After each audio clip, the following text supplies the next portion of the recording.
Bienvenidos oyentes de Radio Sefarad a este nuevo programa de Cero a Aleph, una nueva edición con Amelia Muñoz García. ¿Qué tal?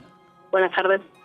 Bueno, Amelia, volvemos hoy aquí a este programa en el que nos acercas la vida, nos traes aquí personajes judíos, matemáticos judíos que revolucionaron en su tiempo y que muchos de ellos afectan a la actualidad gracias a sus descubrimientos. Hoy nos traes a Richard Ernest Bellman, aquí en Radio Sefarad, un matemático judío americano que pertenece a la generación de 1920, se puede decir que bastante contemporáneo.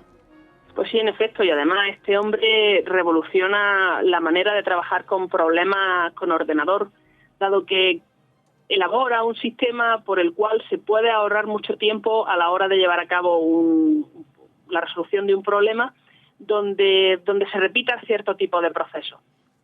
Pero bueno, empezando por la infancia de Richard, él nace en Nueva York en el seno de una familia de origen europeo. De hecho, la familia de su padre venía de Rusia y la de su madre de Polonia. Y creo haber leído que ambos venían huyendo de las persecuciones religiosas porque ambos venían de familia judía.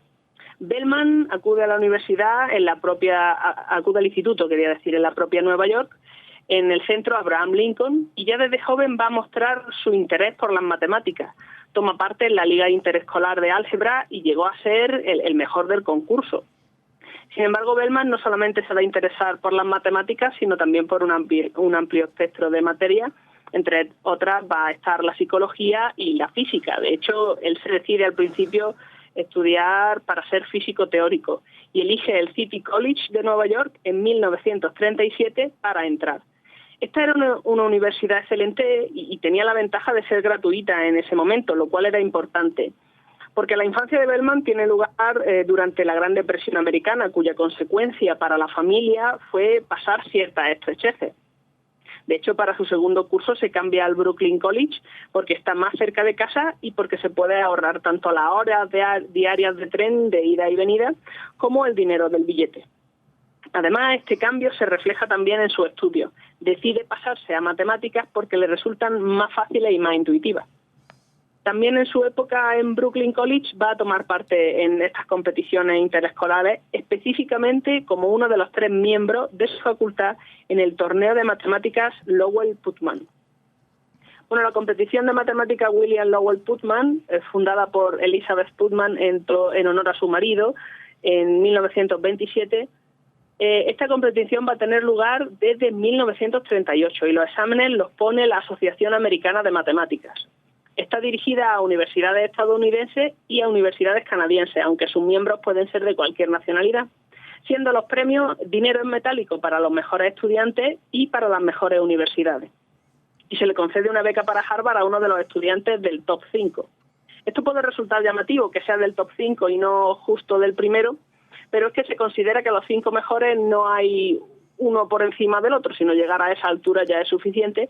Y además en matemáticas no solamente se valora que la respuesta sea correcta, sino también la elegancia de la elaboración de esta respuesta, la originalidad y la economía a la hora de llevarla a cabo y del tiempo empleado. Bueno, pues Bellman se va a graduar en 1941 después de haber tomado 2 veces parte en esta competición y a continuación va a ingresar en la Johns Hopkins para cursar estudios de posgrado. 3 meses después, Estados Unidos entra oficialmente en guerra y Bellman acepta un puesto de instructor de electrónica militar, específicamente manejo de radio, en la Universidad de Wisconsin como parte de los esfuerzos de guerra. Mientras tanto, va a continuar allí su estudio obteniendo el máster de matemáticas en 1943. A continuación, es contratado en Princeton para impartir un programa de entrenamiento especial de la Armada. A la vez va a estar cursando estudios de doctorado a las órdenes de Lefschetz, un matemático famoso que tenía bastante influencia y que de hecho fue el que consiguió que lo metieran en este programa de Princeton, con una tesis que presenta en 1946 sobre estabilidad en soluciones de ecuaciones diferenciales. Bueno, ¿por qué va a tardar tanto tiempo, y eso de tanto tiempo lo vamos a poner entre comillas, en presentar la tesis? Bueno, pues porque entre 1944 y 1946 fue reclutado por el ejército americano y puesto a trabajar en el proyecto Manhattan, en particular en problemas de física teórica, por estar ya en parte familiarizado junto con su director de tesis, junto con Lefschetz, con objeto de resolver ecuaciones en derivadas parciales que él va a hacer al estilo matemático. Es decir, los físicos del proyecto en el que estaba trabajando le piden que les proporcione soluciones numéricas aproximadas, pero él va más allá y consigue resolver varias de estas ecuaciones en derivadas parciales integrando, lo cual mejora mucho la reputación entre sus pares, porque es el equivalente a resolver un problema muchísimo más grande y luego particularizar en un caso concreto. Tras ser desmovilizado, vuelve a Princeton y acaba ocupando un puesto como profesor asistente de matemáticas hasta que en 1948 decide trasladarse a Stanford como profesor asociado. Estando en Stanford cuando tiene la oportunidad de trabajar en la corporación Rand, recomendado por Ed Paxton, que llevaba trabajando en esta corporación desde el 47.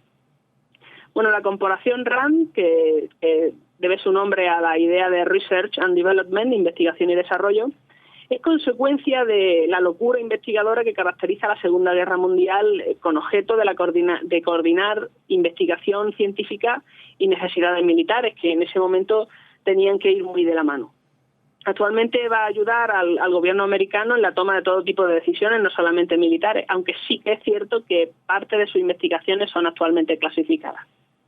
Bueno, Bellman va a comenzar a trabajar en calidad de consultor para Rand en el verano de 1949, aunque unos meses después va a volver a Princeton para pasar un año trabajando en un proyecto relacionado con la bomba H.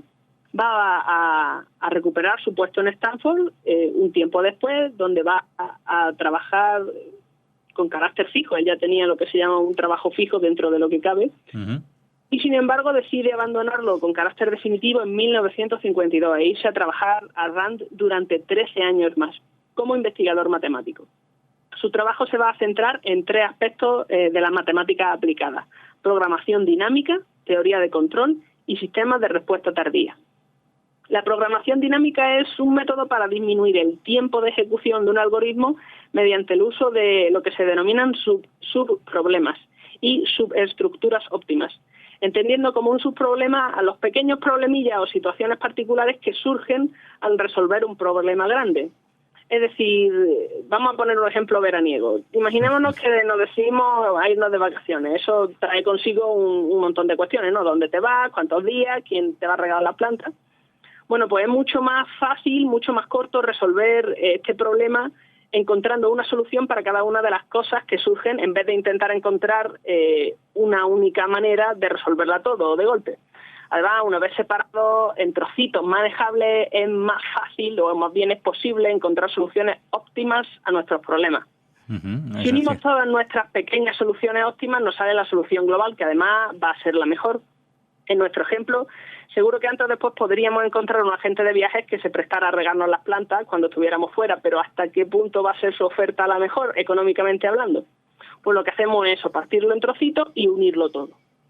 Lo cual en su momento parece, bueno, y de hecho ahora parece una obviedad, pero hasta que alguien no llegue y se pone a llevar a cabo este algoritmo, esta idea, no se sabe si funciona o no.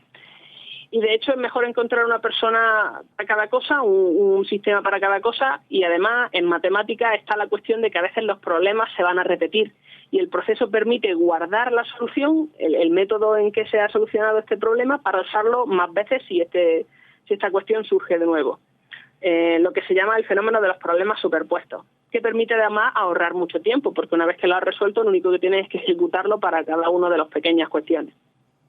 Bueno, por su parte, la teoría de control va a lidiar con el manejo de sistemas dinámicos, máquinas, por ejemplo, construyendo dispositivos que incorporan distintas técnicas matemáticas para influenciar el comportamiento de estos sistemas y que se logre el fin deseado. Y por último, sea o no automático el control, suele haber un periodo breve entre lo que ocurre, un incidente, podríamos decir, y los efectos de reajuste que se tienen lugar para reconducir la situación. Bueno, pues para evitar efectos catastróficos o meramente inconvenientes provocados por el retraso entre el suceso y el ajuste, se estudian los momentos óptimos en relación con el entorno para que un mecanismo de control se ponga en marcha.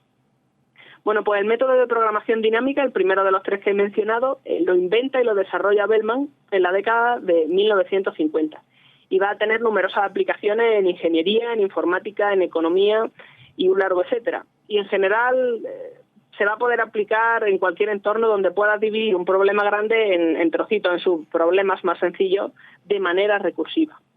En 1965, y después de haber estado trabajando 13 años de golpe en RAND, Bellman decide aceptar un puesto de profesor de matemática, ingeniería eléctrica y medicina en la Universidad de Southern California. El título puede sonar llamativo, pero es que la investigación de Bellman, como he mencionado antes, abarcaba un amplio espectro de temas, tanto dentro como fuera de las matemáticas aplicadas. Cabe destacar su interés por la teoría analítica de números, esto dentro de matemática pura, que, como él indica en su autobiografía, fue la rama a la que originalmente se creía destinado y a la que él volvía de vez en cuando. Pero este tipo de matemáticas, aunque suelen tener su aplicación, no es tan visible como las matemáticas aplicadas. Y de hecho, él, cuando decide ponerse a investigar en RAND y con respecto a sistemas operativos, va buscando solucionar problemas de la vida real. Bueno, un par de años después, en 1967, ayuda a fundar y se hace editor de la revista Mathematical Bioscience, que trata las matemáticas aplicadas a investigación médica y de biología. Y poco después empiezan a llegarle los premios en reconocimiento a su carrera. Por ejemplo, en 1970 recibe el primer Norbert Wiener Prize que se concede, y también va a recibir el primer premio Dickson por la Universidad de Carnegie Mellon. En 1973 va a ser elegido para la conferencia ALSA por la Sociedad de Ingenieros Biomédicos y va a ser nombrado miembro de distintas instituciones, por ejemplo, miembro de la Academia Americana de las Artes y las Ciencias en el 75, miembro de la Academia Nacional de Ingenieros en el 77, en 1980 lo nombran miembro de la Sociedad de Biología Matemática y en el 83 de la Academia Nacional de Ciencias. Y esto solo por nombrar algunos de los reconocimientos que recibe. Bueno, ¿cuándo tenía tiempo para recoger los premios? Sencillamente no tenemos ni idea, porque debía de pasarse todo el tiempo investigando para lograr escribir los 621 artículos, 42 libros y 21 traducciones de libros escritos en solitario o con otros autores. Yo, sinceramente, hasta ahora en el programa nunca me había cruzado con nadie que hubiera escrito tanto. Igual encargaba también, ¿no? Como antes hablábamos de la distribución de las tareas, encargaba a alguien para que lo recogiera por él. Debe ser, porque es masivo, o sea, solamente 600 artículos, imagínense. Uh-huh. Y eso además teniendo en cuenta que en el 73 le diagnostican un tumor cerebral y en la consecuente operación para quitárselo, aunque consiguen hacerlo, le dejan graves secuelas físicas que van a afectar severamente su movilidad. Sin embargo, mentalmente va a seguir igual de brillante. Entre la operación del 73 y su muerte en 1984, va a escribir en torno a 100 artículos, un poco menos que la sexta parte de su producción total. Y además, durante la época en que pudo, se aseguró de viajar muchísimo, dando conferencias tanto en África como en América y en Europa. Muy bien, Amelia, pues muchas gracias, como siempre, por acercarnos hasta Radio Sefarad, la vida de matemáticos con origen judío, que, bueno, revolucionaron en muchos casos este ámbito matemático. Muchos de sus descubrimientos, ¿no?, llegan hasta nuestros días, hacen que nuestra vida sea más fácil en algunos casos, pero siempre son interesantes allá donde toquen, ¿no?, esas ramas de la matemática que hacen que este programa continúe, con Amelia Muñoz García y con todos los oyentes que están aquí con nosotros escuchando este De Cero a Aleph, Matemáticas y Judaísmo. Gracias y hasta la próxima. Hasta la próxima.